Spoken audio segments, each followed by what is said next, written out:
Our speaker for this session has been a Toastmaster for 8 years. She is a dual member of 2 District 39 clubs in Reno, Nevada, and 3 years ago became a founding member and club mentor for an undistricted, fully online club exclusively for professional DJs and MCs. She has worked in the wedding and events industry for 25 years and has spent the last 12 years speaking all over the United States, Canada, and Australia, training business owners and other professionals to understand personality types and apply that information to various professional settings. Today, she will be delivering a brand new presentation that she created especially for District 8.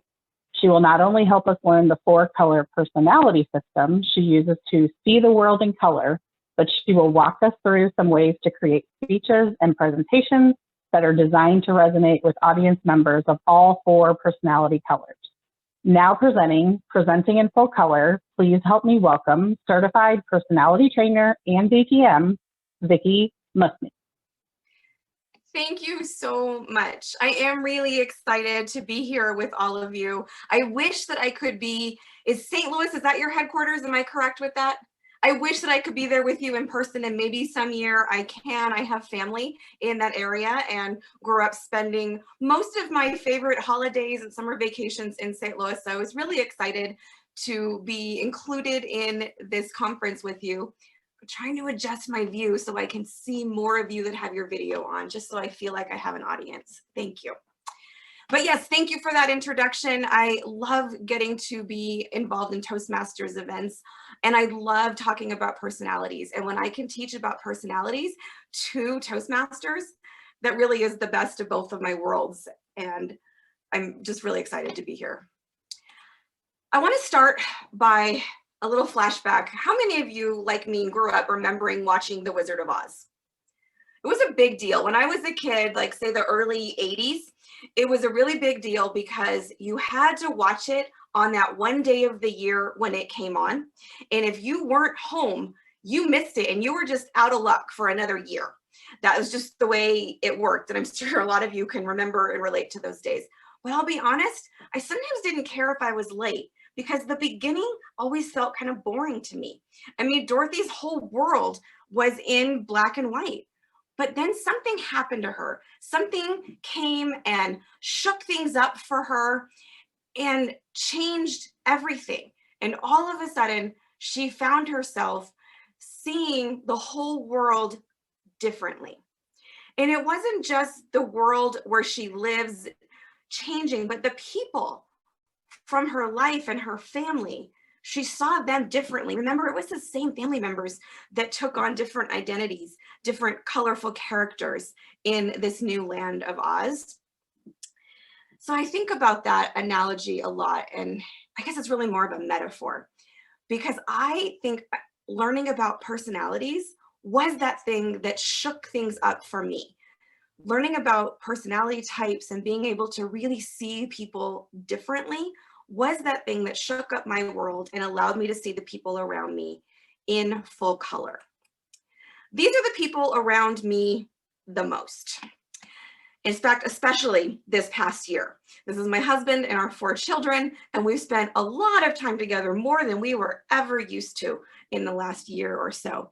But I love them, and I'm going to share just a quick example of a story that really relates primarily to my older 2 kids. Joshua is 21 now, and my daughter Annie is 20. She actually lives in New York, but she was able to come home for a significant amount of time near the beginning of the shutdown. This story's a few years old though, and one day I was in the kitchen and I heard them talking in the living room. And my daughter is quite the go-getter. Again, to move to 18 from Reno, Nevada when she was, moved to New York when she was only 18, that took a certain kind of personality, right? My son, they tease him because he's 21 and still lives at home. I'm okay with that. He's gainfully employed and he does pay rent on time, so we're fine with that. But their personalities are super different. And the conversation was, she challenged him to build a card house. You know what I'm talking about? A card house. And I remember thinking, he doesn't have the patience, the aptitude, the ability, frankly, to build a card house. I don't know how this is really going to work. And I'm listening and he's like, okay, yeah, I can do that. And I'm over here thinking, she's the competitive one, the driven one. he's kind of honestly the lazy one. How is this going to go? And finally I hear him say, okay, I'm done. And I poked my head around the corner and I saw this. I mean, technically he did what she asked, right? He used cards, he made a house. It's even got a little chimney, a roof. He put himself in the house. I mean, if she wasn't specific, whose fault was that really? And I love this example. And yes, I really, honestly, as a personality trainer, I see everything that my kids do as a personality example in some way, because we have raised them in a household where this color system is spoken. And I just went, oh, this is interesting. Sometimes people think they're being super clear about what they mean, and somebody can interpret it totally different. This example has merit. And I want to really keep things focused on not just the personality types, but how it applies to us as Toastmasters. You may or may not get to use these concepts in your table topics because you don't have a lot of time to process for those, but you can use these not just in an hour-long breakout session like this, but in your 5 to 7 minute speeches that you're building. And these concepts are going to apply no matter what kind of audience you're speaking to. If it's a big group, a small group, whether you're in person or you're like this in an online format, when you have an audience, you have people in your audience that are different personality types. And the personality system that I use is colors. And these colors affect the conversation, the way words, meanings, ideas are communicated, and the way they're understood and the way they're received. Every conversation that you have. So let's see, do we have access to the chat? If you've taken a personality test before, go ahead and pop it into the chat, whether it's this one, which happens to be my favorite, or if you've taken a different one, go ahead and just show me that.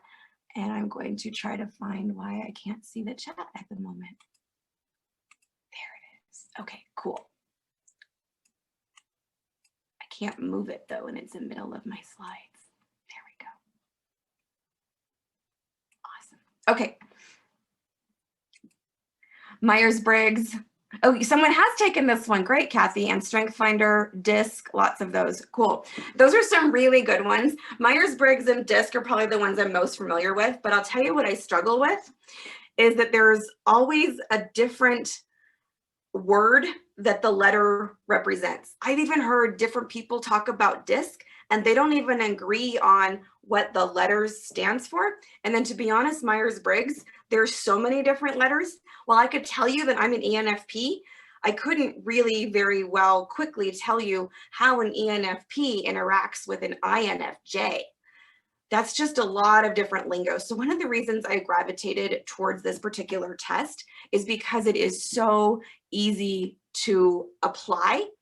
And I feel like I don't want to have to spend 90% of my time talking about the system and then only a little bit of application. So we are going to start with this system and how it works, because as much as I love this test, for those that aren't familiar, it's a little 8-page booklet with 40 questions. So it's great if you've got like a team, or if your Toastmasters club decided you wanted to do it, or you're you maybe with your office, or if you're part of a leadership or group or the board, you could decide, hey, we're going to do this test together. But what it's not good for is walking up to someone that you have to work with and saying, hey, I'm really having trouble figuring you out. Could you please take this 40-question test so I can understand you better?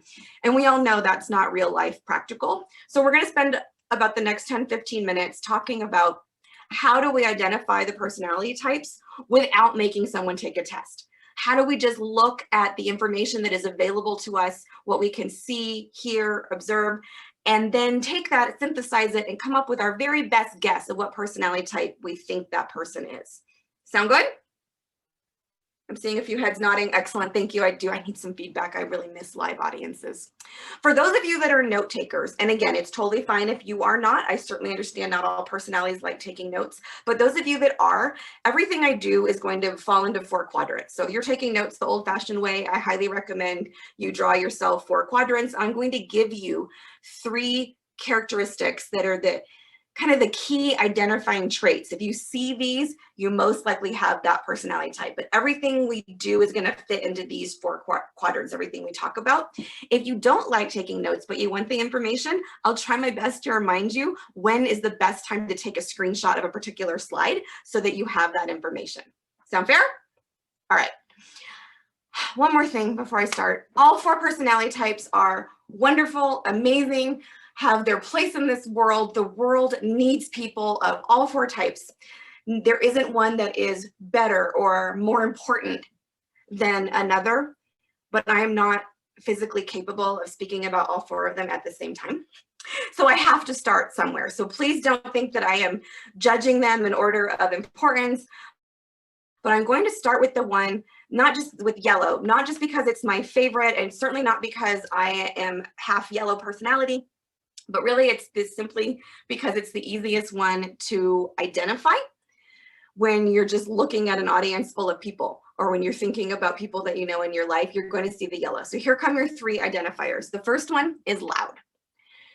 Yellows are loud, and I mean in every sense of the word. Loud in voice, loud in just the way they carry themselves, loud often in how they dress. So you can spot a yellow because you hear them from across the room, or you can see them sometimes from across the room. Yellows like shiny things, bright lights, bold patterns, examples like this. And the same is true for men, although sometimes they hide it a little more depending on what the dress code is like. But again, most yellows do gravitate towards the brighter colors. And even if there is an expectation, for example, of wearing a suit or a jacket and tie, the yellows, the men will be the most likely to choose a really bright colored or fun pattern tie, or one with a cartoon, or they'll sneak in some funny socks because they have to just be unique and stand out. So loud is that first one, and loud in every sense of the word. And that goes hand in hand almost with the second one, which is open. Open as in open mouth and open life. Yellows just share. We blurt. We're used to being loud. In fact, we're really used to being shushed. We're almost always in trouble because we're saying the wrong thing at the wrong time or at the wrong volume. We're not known particularly for being very good at keeping secrets. We're just loud, like we say things without even thinking about them. They just, whatever pops into our head pops out of our mouth, unless we can really train ourselves to be different. But yeah, yellows are open. We're the ones struggling the most in this pandemic when it comes to the isolation factor and not being able to share everything, where it's frowned upon to make friends in line at the grocery store because we're not supposed to talk to strangers during a pandemic. I've got friends and even clients that I have met by sitting next to them on an airplane. I miss those days. But yellows are open. And then the third one, again, a little bit harder sometimes to observe in a virtual environment, but the third common identifier is cluttered. I'm glad that you can't see my desk right now. There's a reason why I have this particular screen style background behind me. My office area is in a corner of my bedroom. There's a lot around me that I don't want you to see, but I guarantee you that I am, in the typical yellow sense, a pretty cluttered person. My desk has what I call piles, not files. And yellows, our thoughts are kind of cluttered too, as in we get distracted really easily. We like working on a lot of things at once, and we may or may not remember to come back and finish something. At the heart, a yellow really needs and values and craves fun and attention. That's just part of what's wired into who we are. We need things to be fun. We like being the center of attention. It's why we're loud. It's why we're open. It's just part of who we are. And then I want to point out the mnemonic device here for you. Whenever I say yellow, I want you to think bright, sunshiny, and loud. And hopefully that will help you remember a yellow. So who does this sound like to you? Take a minute and type someone's name into the chat. You can say it's myself. You can name someone from your club. It could be a family member. Kelly, me. Yes. I'm looking for my water bottle on my cluttered desk. My mother, yes. Best friend. Again, we start with the yellow because they're pretty easy to identify. Hopefully all of you, Kathy, another yellow, perfect, can see someone in your life and go, oh yeah, this sounds like them. Okay, this sounds like me. Oh, good. See, yellows are often the ones that are still just really needing the social interaction. And even though we're settling for Zoom, we're here because this is our chance to really be with people today. Most comedians, oh, interesting. That would be a fun side study. All right, for the sake of time, I'm going to keep moving right along. We're going to jump down to the other side of the spectrum and talk about blues for a few minutes. And guess what, friends? There is a reason why the blues are on the opposite side of the chart. It's because they are the opposite of the yellows in almost every way. And in fact, their three identifiers are the opposite of the ones I just explained to you. So the first easiest to identify trait of a blue is that they tend to be really quiet. They like a quieter environment around them. They carry themselves more quietly. They speak more quietly. They need quiet in their lives to function. I mean, you don't really hear yellows complaining about background noise very often. Let's be honest. Yellows are usually the ones creating the background noise. So imagine working a yellow and a blue dynamic, or if you live with that yellow-blue dynamic, this can be interesting if you don't understand it or know what to do about it. But you can spot the yellows because they do tend to be more quiet. They speak more quietly. They dress more quietly. They're not really trying to do anything to stand out most of the time. The second one is closed. And I'm not saying that they are closed as in they don't have emotions. They are just a lot more selective about which emotions they share, with whom, when, how long have they known that person before they open up. They're a lot more private. One analogy that I like to say and use is that they want to know someone a lot longer before they're invited into their bubble. Whereas yellows just kind of share openly with whoever happens to be there. If you were on early, I mentioned like as soon as I got on that the reason I wasn't there when Kelly called my name was because I was in the restroom. A blue would never think to say that out loud.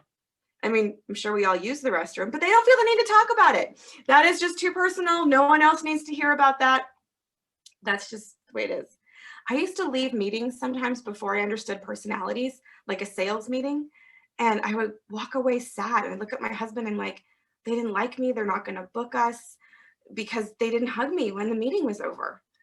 And when I learned about personalities, I finally went, oh, maybe they're just handshake people. They're not huggers. And if I don't put that expectation on someone who has a bubble of space, maybe that would help me understand them better. And I'm grateful I've been working on this for the last 12 years. And then of course, that third identifier, for those of you that are still tracking with the list, this is number 3, neat and organized. You know that phrase, a place for everything and everything in its place? That phrase was invented by blues, probably for yellows, but this is how they like their work environment, whatever it is. Their space is organized and they know where things belong. They like things a certain way. Their thoughts are also organized. There's a flow and a logic and a depth to the things that they do. In fact, that's the imagery for you, is I want you to think deep like the ocean. Because really at the heart of a blue personality is a built-in need for perfection and order. That's just how they like things. It needs to make sense. Things need to be right for them to have the kind of peace that they need in the world. Who does that sound like to you? Oh, I saw I'm half yellow. I love that. I have no inside voice. I missed a couple of those comments before. Go ahead, type it in the chat. My husband, my wife. Okay, good. Anybody so far? I mean, if you have your video on, you could just raise your hand or you could type it in the chat. Are you seeing a yellow-blue dynamic? Those of you that identified your spouse, it's really, really common. In fact, most first marriages marry opposite personalities statistically. Interesting though, most second marriages marry the same personality type. But that's a different seminar. Half blue me, somewhat blue, except the quiet. I'm a Toastmaster. All right, well, I'm going to give you some more information and you might even see more traits that you identify with after this. Moving up to the upper right-hand corner, the red personality. Now, these are going to get a little more abstract. Remember, we started with the ones that were easiest to identify. So these aren't going to follow like the same exact mirror image pattern like the first two. But the first identifier for a red is energy. Reds typically don't need the energy drink to bring an energy to the room. You know when they've walked into the room. You feel the presence they create. And they're always moving. They're always doing stuff. Remember that phase from a few years ago that was so popular, the fidget spinners? These were invented for Reds because they had to always be doing something. And I think other people in their lives thought, okay, at least if their hands are moving, maybe the rest of them could stand still and, you know, they could operate a little bit better. But they're always moving. They have an energy about them. They tend to be busy people, always on the go. And again, having a hard time during the pandemic with fewer places to go. The second one, in terms of traits you can try to identify, Reds use a lot of bold hand gestures. And often they are gestures that are easily misunderstood. And I'm not talking about the way you've been trained to use certain gestures in a speech. I'm talking about Reds that are always doing gestures, and sometimes things that other people take as negative. We don't mean them as negative. We're like, hold on. I have a friend who's notorious for going, time out, in the middle of meetings. He's making this gesture all the time when he wants to interrupt. And I'm like, dude. And then I'm like, oh, he's a Red. Okay, he can't help it. That's just how he is. You know, and this one especially, or this, the hands on the hips, most body language experts will tell you that this or this means that someone is angry. And I'm here to say, not always. It could just mean that they're a Red personality and this is their default thinking position. So don't overanalyze it when you see somebody like this. Just ask yourself, I wonder if they could be a Red personality. Or maybe they're just cold. I mean, you don't know. There are other factors that come into play. All right. And our third one for the Reds is that they are practical by nature. And again, getting a little bit more abstract here, but in general, Reds are the people that have a goal and they're trying to reach it. They want everything they do to hit the target. They want to be able to check things off their to-do list. Not only do they want to be busy, they want to be in control of their schedule and their accomplishments and have proof that they've gotten things done. And then if you've got that yellow-red combination like me, I will write the things on my to-do list that I didn't put on there, but I want credit for doing them so I can put the check mark on after the fact. That is a very Red trait mixed with a yellow trait. I'm seeing some, yes, Kelly does that too. All right, and then the Reds, yes, the mnemonic imagery is a fiery type personality. So when I think Red, I want you to think fire, high energy. But at their core of what they need, they value efficiency and accomplishment. They want credit for what they've done. They want to be in control of what's going on so that no time is getting wasted. They want to get things done in the most efficient way possible. Thanks, Kelly. All right, last but not least, who does that sound like to you? I almost forgot that one, and then we'll move on to the greens. Give me some Reds. Ooh, an accomplishment coach. That sounds cool. Oh, yeah, some of us have kids. Yes, these personality traits people are born with them. So those of us that have kids, I showed you all four of my kids have very different personality types. Cool. Anybody else recognize some Reds? My sister-in-law. My middle brother is very Red. No. Husband. All right. And of course, we're going to get to our greens. Now, of all the personality types in my family, that picture that I showed you before, the only one that I actually got to pick was my husband, right? I mean, we didn't get to pick the personality of our children. They just they came out the way they came out and who they are. So I love greens, and I used to have some greens say, but why are we always last? Sorry, friends, it's really just because they're easiest or they're hardest to identify. You know, you've got your yellows that are extremely out there and open and all over the place, and your blues that are extremely neat and quiet, and your Reds that are extremely high energy and active and moving.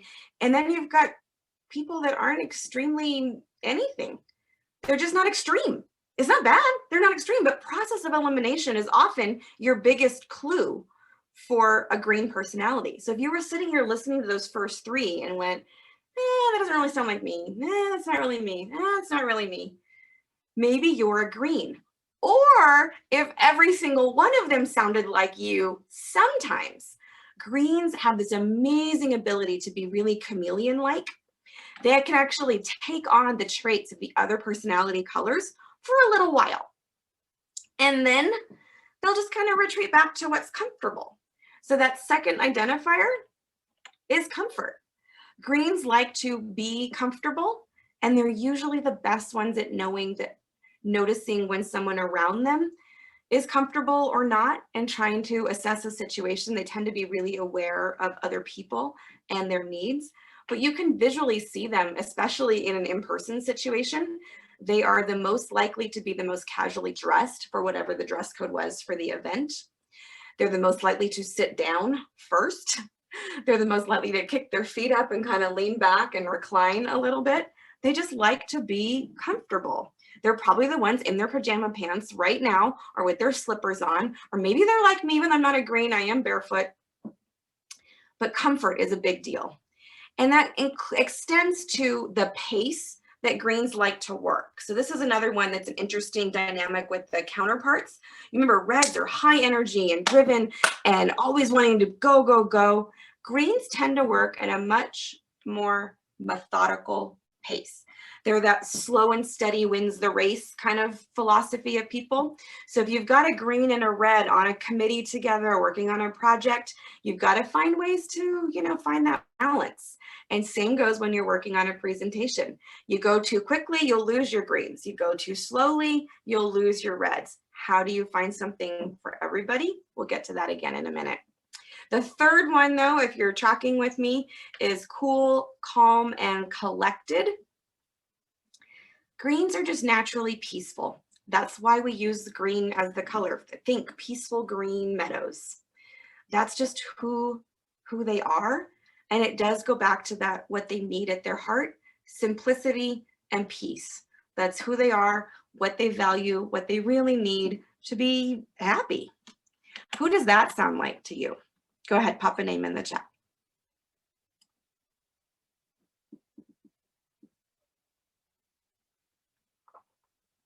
All right, good. I see people recognizing people in their club. I love it. My other daughter. Oh, definitely me. Perfect. I love this. And I miss doing this where I could see the whole audience and have people raise their hands. But it's actually, I think, a little easier to get greens to respond over chat because they don't actually have to put their hands in the air. All right, so what does this have to do with connecting with our audience? Well, if you've got an audience of more than 4 people or 4 or more, chances are good you're going to have all 4 of these personality types represented.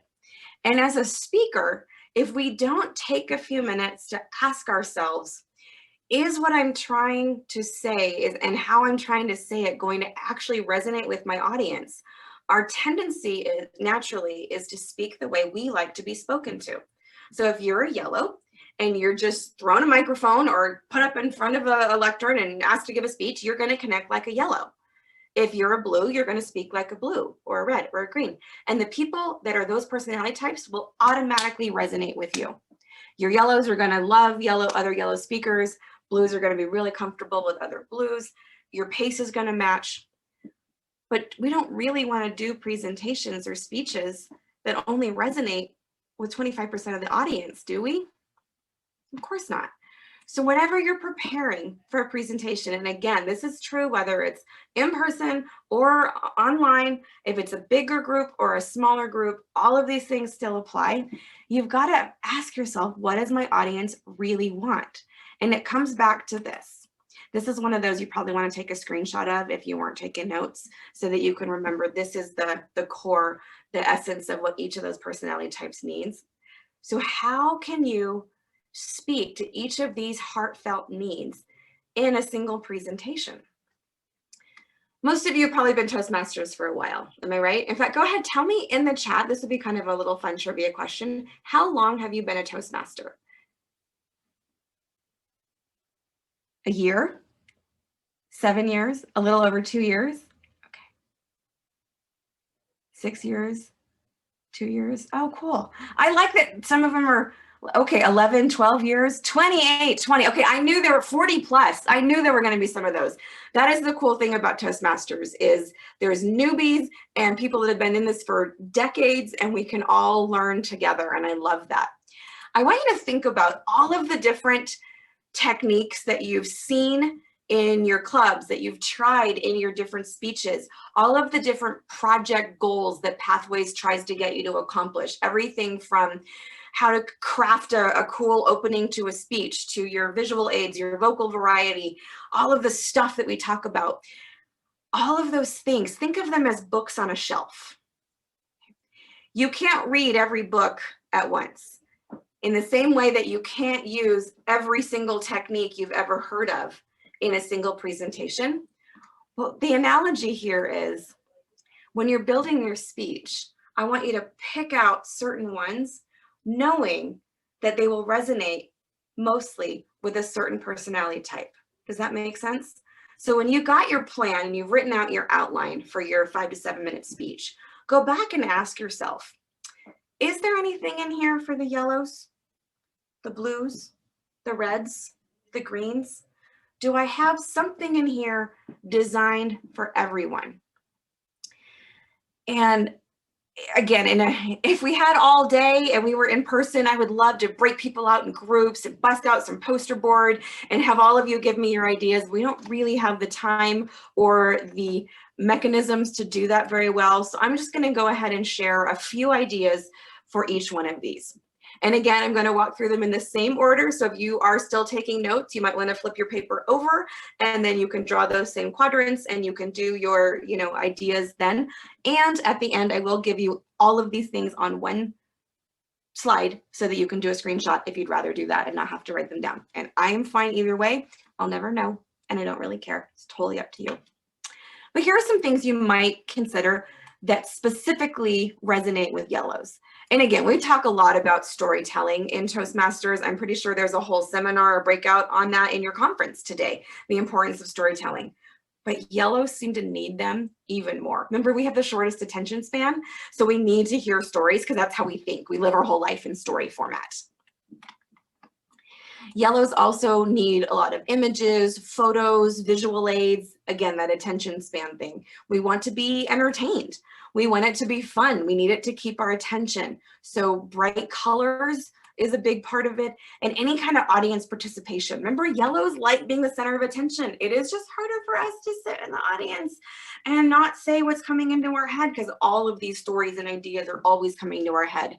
So they need audience participation more than any other personality type. Does that make sense? All right. I know we're going to kind of just run through this fairly quickly, but I want to make sure there's time for questions at the end. Blues, same thing. Ask yourself, okay, what do blues really need? Well, they value in their heart perfection and order. They need, remember, they're deep thinkers, deep like the ocean. So what do they need? Well, they need lots of details and facts. Yellows, like the phrase TMI was invented for yellows. For blues, they need details. Now, not always the same details that yellows are sharing. They want facts, data, supporting information. They crave structure.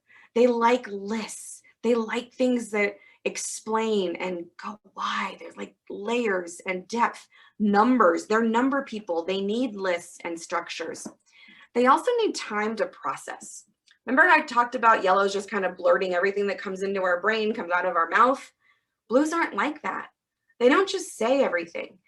And they need time. It's a good skill that they have to actually think about things before they say them. So if there is some kind of audience response, they're going to need more time. If you're doing one of those projects where you're trying to get feedback or get consensus, they need more time. They're going to think of a really great suggestion for you tomorrow because they're going to be processing what you said all night long. So however much time you can give to process is going to be helpful and appreciated. And another thing, this goes back to their need for details, where to find more information. If something really resonates with them and you're just scratching the surface because you've got a time constraint, they're the ones that want the handout, the website link, the source of where you got your data and your facts in the first place. So are there ways that you can share that information for the personalities that want it without overwhelming and giving so much detail that you lose some of the rest of the audience members? Can you do that? How do you do that? All right, taking a look at reds. Remember, efficiency, accomplishment. They want to know that their time with you is not being wasted. Well, what can you do? Make sure the purpose is clear. Does what you're talking about relate to them? Make sure there is a why that they are tied to. that it matters to them, so that they are reminded that, oh, this is the purpose. This is why she's not wasting my time, or he's not wasting my time. They like bullet points. Remember, they're just the facts people. They just want to get things done. They're really efficient about stuff. They want the bottom line. So bullet points are part of the way that Reds speak, communicate, think. They just need the main thing to be the main thing. And if it's written by a bullet point, they'll know it's the main thing. And then that summary. Okay, that summary statement, yes, that's a good technique for any kind of a presentation, but Reds really need it because they need that, purpose and the main thing. And then application, action steps. And again, this all ties back to this need for efficiency and not wasting time. What's in it for them? Make sure you've got a clear call to action. Do they know what they're supposed to do with this information that you've shared, or this feeling that you've created? What are they supposed to do now? Yes, a good technique for everyone, but Reds need it. If you don't have that, your presentation is going to be lost. And because they're evaluating everything on how efficient is this, how valuable is this, and what can I do with this information? All right, next, green. Remember, simplicity and peace. What can you do? Well, they need the stories to be relatable. I was in a Toastmasters event recently, and I heard someone with a great opening story, which is a good technique that we've probably heard about for a long time. Open with a story, get their attention, except the story was about climbing Mount Everest. That feels so unattainable to me. I can't even run a mile. I'm not going to climb Mount Everest. And agreeing to, that it's probably most people can't relate to that. They need a story that connects. How personal can you be? Yes, greens are a little bit quieter, but remember, they like things to be comfortable, and relatability is a big part of that. They also kind of need some optional involvement. Remember, they're the least likely to want to raise their hand, volunteer information. They tend to not be as high energy as the yellows and reds. In fact, the bottom two personalities, the greens and the blues, those are the introverts. They actually get their energy from not having to be around other people all the time. Even though they come to Toastmasters, and some of them are very good speakers, they usually need to recharge by themselves. And so involvement, they don't like being put on the spot. They don't want to be pressured. They're the ones probably that are still hiding with their video camera turned off. And you know what? That's fine. I'm not offended by that anymore because I get it. If you're a green and you just don't want to do that, that's totally fine. I'm not even checking the chat. When I ask everybody to put a name in the chat, I am not checking roll. I am not looking at everyone and go, oh, that person didn't answer. I'm not putting you on the spot and, explaining that. I want to make things easier for you. And anything you can do to make your concepts easier, any jargon that you can eliminate, real life stories or examples that you can do, something that you can incorporate to make it more memorable in an easy way for them, they're going to appreciate. They'll spend the energy on things that matter, but in general, greens are looking for the easier way to do something, right? So whatever you can do to make it easier, comfortable for them is going to resonate with them. And as promised, here is your summary slide. If you want to take a screenshot and save that for later so you can evaluate your next presentation and make sure that you've got those elements. Thanks, Kelly. All right, everybody have a chance that wants the screenshot? Yeah, or a photo if that's easier, go for it.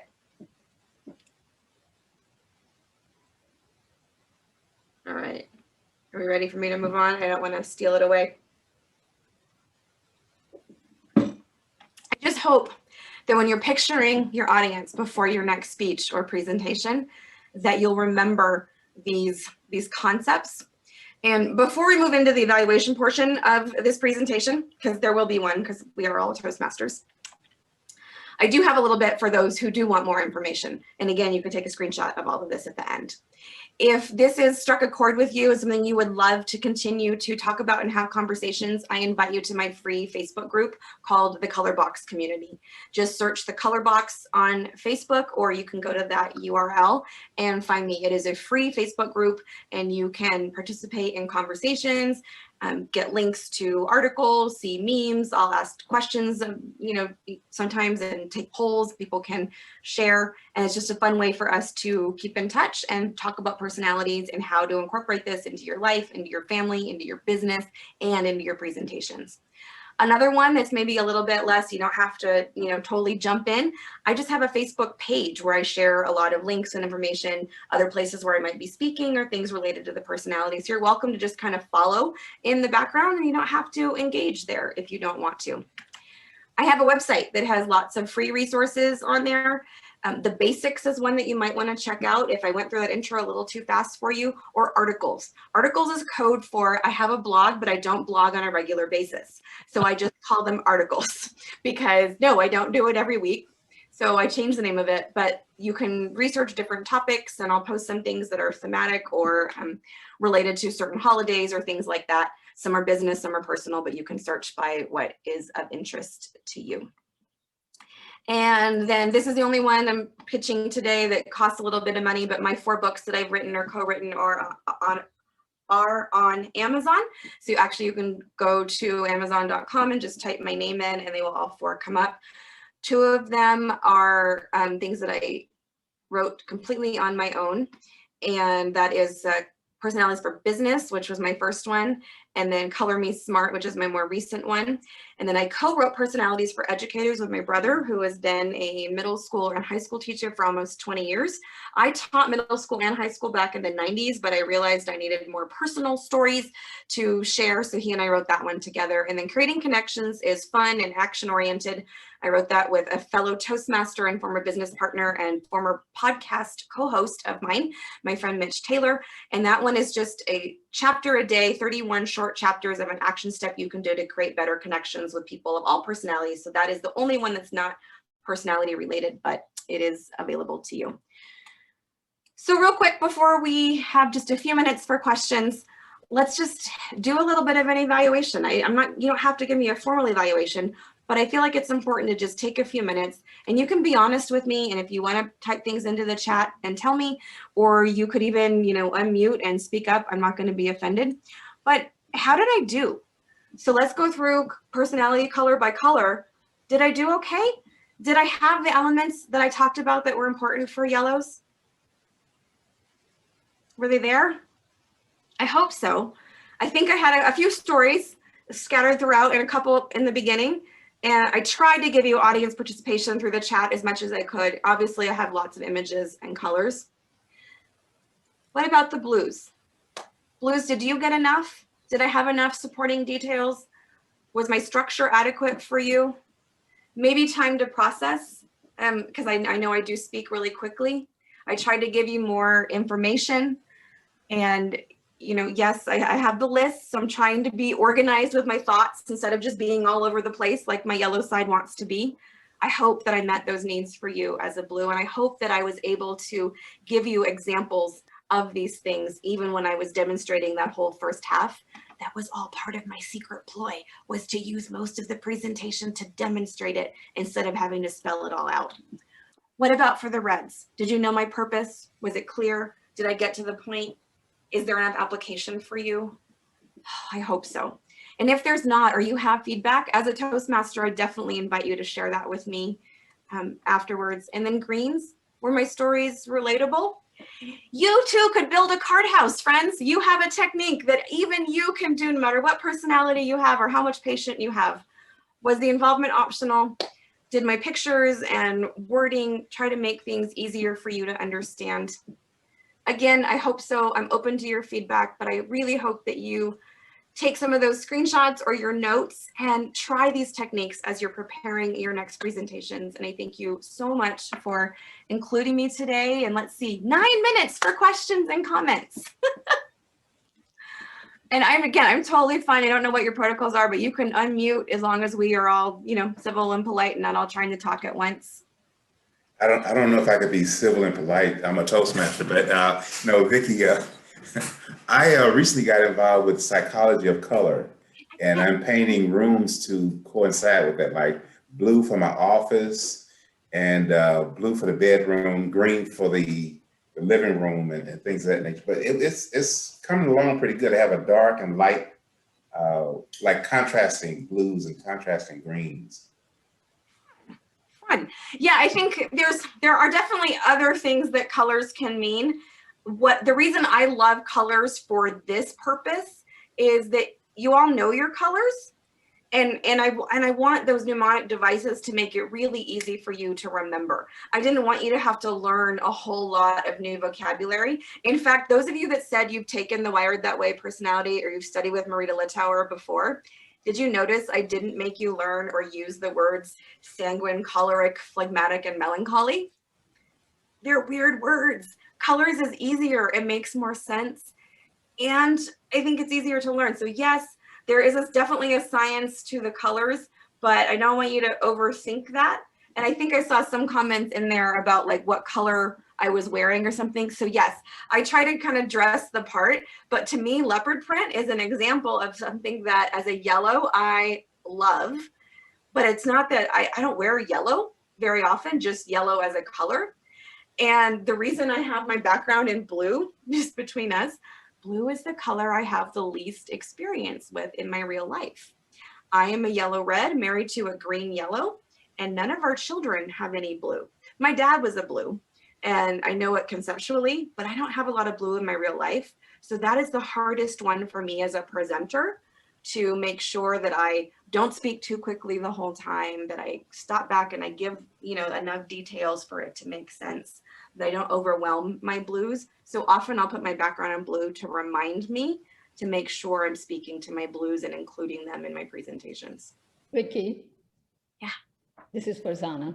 Hi. I loved your presentation and the way you have break it down. One of the concerns or the dangers of having these color coding is that, especially when we are talking about, can we have an evaluator assigned to a certain personality type? Because we are not one, we are a combination. Even if you say you don't have blue, but you have blue in your life, you are compensating it. So I think, and you have done a great job on speaking about it, but we all have to keep in mind that we are not one-dimensional, we are multi-dimensional.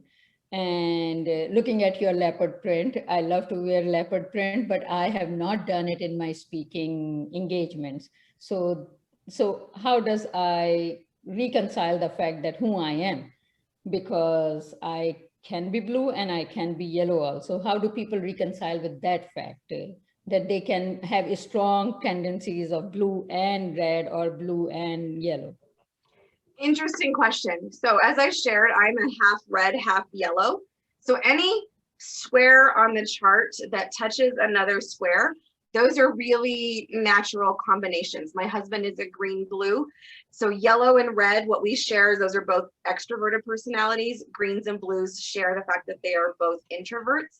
And then on the chart, yellows and greens are what we call the people side of the spectrum, and reds and blues are kind of more task oriented. And again, I had less than an hour today with you, so we just scratched the surface, but I've written multiple books and I often speak on this for 8-hour workshops. And so we're just kind of getting in there, but the short answer is those are the more natural combinations. And then if you see something that is really strong in you that is opposite, typically what that means is you have some learned skills in another area. So either it's something that you've chosen and you've trained yourself, like maybe you've identified, oh, for my profession or my work, I really want to work on developing this persona. I work with a lot of business owners, and I've been in the wedding and events industry for 25 years. I work with a lot of people that are like naturally party people, and I see this all the time. They own their own businesses, and so they've learned they have to act like a red, but really in their heart, they're a green. But they've learned that for them to have the peace that a green needs, they've got to get stuff done and they've got to make sure things happen on time. So more often than not, we see those strong opposites because you learned something.